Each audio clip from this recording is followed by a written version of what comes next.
ಅಯೋಧ್ಯೆಯಲ್ಲಿ ಸಿದ್ಧವಾಗ್ತಿದೆ ತಾತ್ಕಾಲಿಕ tent city. ರಾಮನ ದರ್ಶನಕ್ಕೆ ಬರುವ ಭಕ್ತಾದಿಗಳಿಗಾಗಿ ಟೆಂಟ್ ಸಿಟಿಯನ್ನು ನಿರ್ಮಿಸಲಾಗ್ತಾ ಇದೆ. ನಯಾ ಘಾಟ್ ಬಳಿ ನಿರ್ಮಾಣವಾಗ್ತಿರೋ ಅಂತ ಟೆಂಟ್ ಸಿಟಿ ಇದು. ಟೆಂಟ್ ಸಿಟಿಯಲ್ಲಿ 5,000 ಜನರಿಗೆ ಆಶ್ರಯಕ್ಕೆ ಅರ್ಥಾತ್ ಉಳ್ಕೊಳ್ಳಿಕ್ಕೆ ವ್ಯವಸ್ಥೆಯನ್ನು ಮಾಡಲಾಗ್ತಾ ಇದೆ. ಅದೇ ಟೆಂಟ್ ಸಿಟಿಯಲ್ಲಿ ಶೌಚಾಲಯ ಇರುತ್ತೆ, ಮಲಗಕ್ಕೂ ಕೂಡ ಕಾಟ್ಗಳ ವ್ಯವಸ್ಥೆಯನ್ನು ಮಾಡಲಾಗ್ತಾ ಇದೆ, ಬೆಡ್ಶೀಟ್ ವ್ಯವಸ್ಥೆ ಕೂಡ ಇರುತ್ತೆ. VIP ಗಳಿಗೆ ಬ್ರಹ್ಮಕುಂಡ್ ಬಳಿ ಮತ್ತೊಂದು ಟೆಂಟ್ ಸಿಟಿ ನಿರ್ಮಾಣ ಆಗ್ತಾ ಇದೆ. ಇನ್ನು ತಾತ್ಕಾಲಿಕವಾಗಿ ಟೆಂಟ್ ಸಿಟಿ ನಿರ್ಮಾಣದ ಕುರಿತಂತೆ ನಮ್ಮ ಪ್ರತಿನಿಧಿ ಚಂದ್ರಮೋಹನ್ ಗ್ರೌಂಡ್ ರಿಪೋರ್ಟ್ ನೀಡಿದ್ದಾರೆ. ಬನ್ನಿ ನೋಡೋಣ.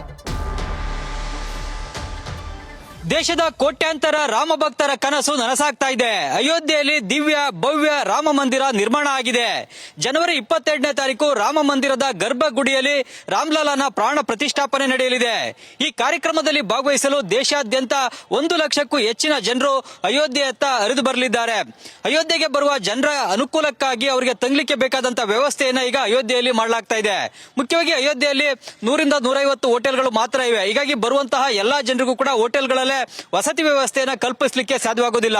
ಹೀಗಾಗಿ ತಾತ್ಕಾಲಿಕವಾದಂತಹ ಟೆಂಟ್ ಸಿಟಿಗಳನ್ನ ಅಲ್ಲಲ್ಲಿ ಈಗ ಅಯೋಧ್ಯೆಯಲ್ಲಿ ನಿರ್ಮಾಣ ಮಾಡಲಾಗ್ತಾ ಇದೆ. ನಾನೀಗ ಅಯೋಧ್ಯೆಯ ನಯಾಘಾಟ್ನಲ್ಲಿದ್ದೇನೆ. ಇಲ್ಲೂ ಕೂಡ ಈಗ ಅಯೋಧ್ಯೆಗೆ ಬರುವಂತಹ ಜನಸಾಮಾನ್ಯರಿಗಾಗಿ, ಸಾಮಾನ್ಯ ಭಕ್ತಾದಿಗಳಿಗಾಗಿ ತಗ್ಲಿಕ್ಕೆ ಬೇಕಾದಂತಹ ವ್ಯವಸ್ಥೆಯನ್ನ ಮಾಡಲಾಗ್ತಾ ಇದೆ. ಇಲ್ಲಿ ಶೀಟ್ಗಳನ್ನ ಹಾಕಿ ಜನರು ತಂಗ್ಲಿಕ್ಕೆ ಬೇಕಾದಂತಹ ವ್ಯವಸ್ಥೆಯನ್ನ ಮಾಡಲಾಗ್ತಾ ಇದೆ. ಈ ನಯಾಘಾಟ್ನ ಈ ಜಾಗದಲ್ಲೇ ಸುಮಾರು 5,000 ಭಕ್ತಾದಿಗಳು ತಂಗ್ಲಿಕ್ಕೆ ಬೇಕಾದಂತಹ ವ್ಯವಸ್ಥೆಯನ್ನ ಅಯೋಧ್ಯೆಯ ನಗರ ಪಾಲಿಕೆ ಮಾಡ್ತಾ ಇದೆ.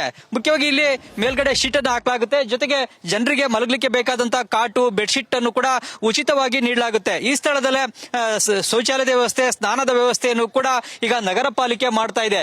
ಈ ಮೂಲಕವಾಗಿ ಜನವರಿ 22ನೇ ತಾರೀಕು ಅಯೋಧ್ಯೆಗೆ ಬರುವ 1 ಲಕ್ಷಕ್ಕಿಂತ ಹೆಚ್ಚಿನ ಭಕ್ತಾದಿಗಳು, ಜನಸಾಮಾನ್ಯರಿಗೆ ಅನುಕೂಲವನ್ನ ಮಾಡಿಕೊಡುವಂತ ನಿಟ್ಟಿನಲ್ಲಿ ಈಗ ವ್ಯವಸ್ಥೆಯನ್ನ, ಸೌಲಭ್ಯಗಳನ್ನ ಕಲ್ಪಿಸಲಾಗ್ತಾ ಇದೆ.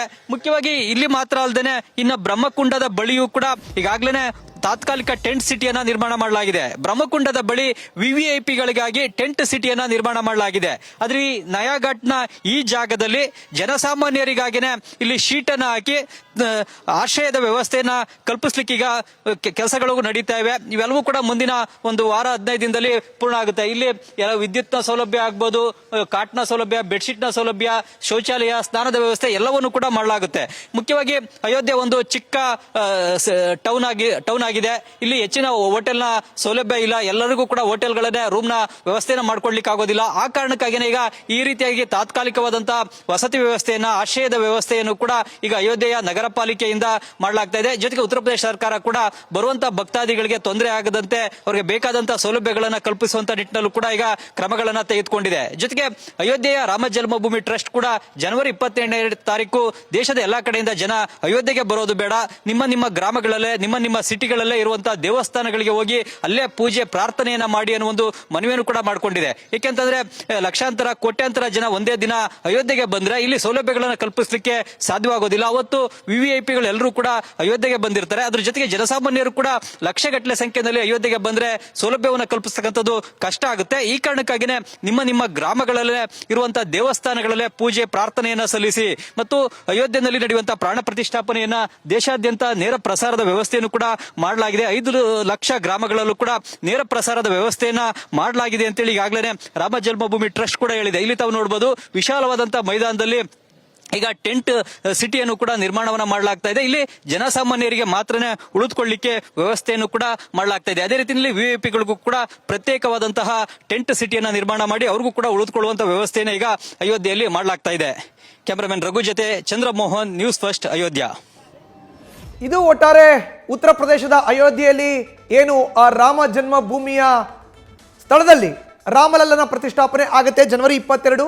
ಅದಕ್ಕೆ ಬೇಕಾದಂತಹ ಸಕಲ ಸಿದ್ಧತೆ ಟೆಂಟ್ ಸಿಟಿಯನ್ನು ನಿರ್ಮಾಣ ಮಾಡ್ತಾ ಇದೆ ಅಲ್ಲಿನ ಸ್ಥಳೀಯ ನಗರ ಪಾಲಿಕೆ. ನಮ್ಮ ಪ್ರತಿನಿಧಿ ಚಂದ್ರಮೋಹನ್ ವಿವರಣೆ ನೀಡ್ತಾ ಇದ್ರು.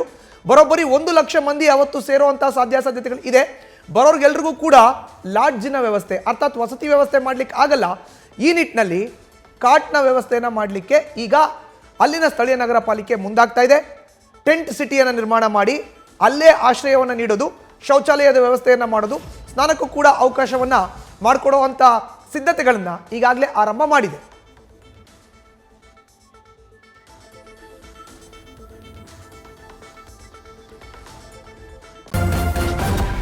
ನ್ಯೂಸ್ ಫಸ್ಟ್ ನಿರ್ಭೀತಿಯಿಂದ ನಿಮ್ಮ ಪರವಾಗಿ.